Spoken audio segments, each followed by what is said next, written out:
My name is Neil Eustache. I'm from Simpcw First Nation. I was employed there and I wanted to bring a role there as an active community member. It was a clean slate. I had nothing to go for. It means I didn't have no, prejudgment what was expected of me. I could go, I have this vision, I can do this. And basically I just looked into my community that first day and go, okay, what has to be done? Let's do it.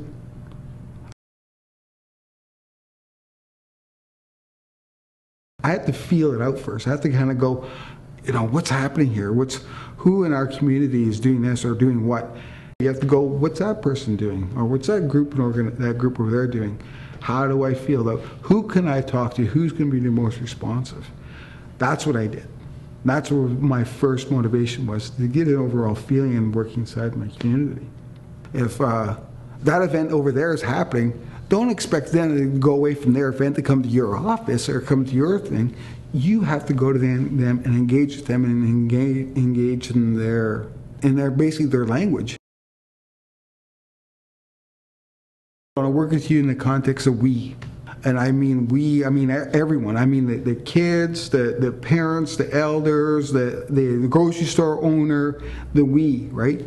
And I also looked at it as, who's the majority of the we? Well, the majority of the we on the reserve was the elderly.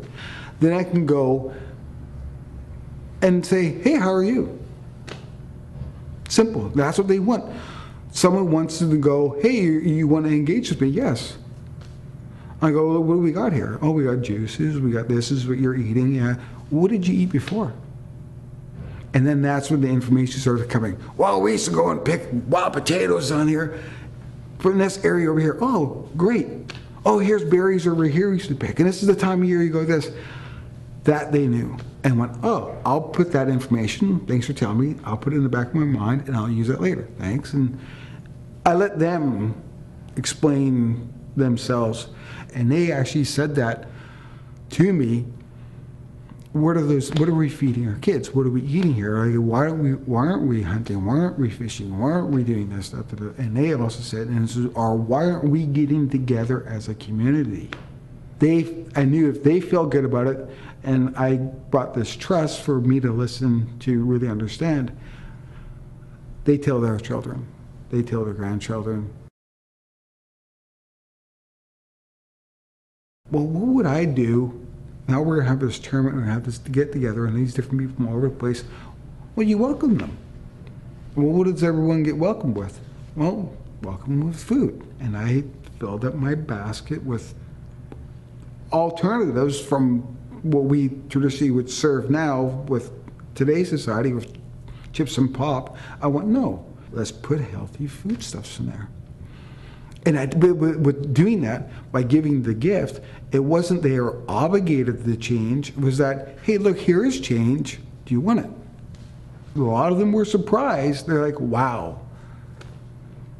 Oranges, apples, bananas, water, juices. Wow, thank you. Because that's what we used to do. Can you come to our territory, come to my house, have something to eat? The dietitian was perfect. Bringing a dietitian and really talk about, especially with diabetes and other ailments, they go, this is what we're consuming, this is what our consuming foodstuffs, this is what they do to us, this is why it's good for us, and this is why these products are not good for us. And I needed someone to have some sort of authority outside myself to say that to the community and to get that information out there. There was actually quite a bit of resistance in that change. Some of the revenue went towards our youth groups, and they were not going to let up that money at all. For my objective working with the health department, we had to address that, and it had to be gone.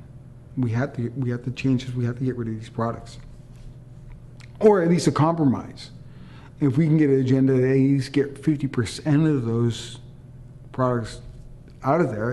Surprisingly, we just changed it. It wasn't that hard. It was introduced, we got the policy set out, we talked to the people, they said, okay, we'll try it. It was tried. The numbers speak for themselves. We had this X amount of dollars coming in with POP, it was here. We introduced our change, it was here. It stayed the same. We made it so much easier. And that's what I said to my department head at the health department, Angela. Angela, we are going to be working with this together so we as a community can go through this process and change. It made it much easier. And that's the advice I can give the other communities. If they do start addressing one another as in a we fashion and incorporating themselves in how they communicate, it does make it much easier.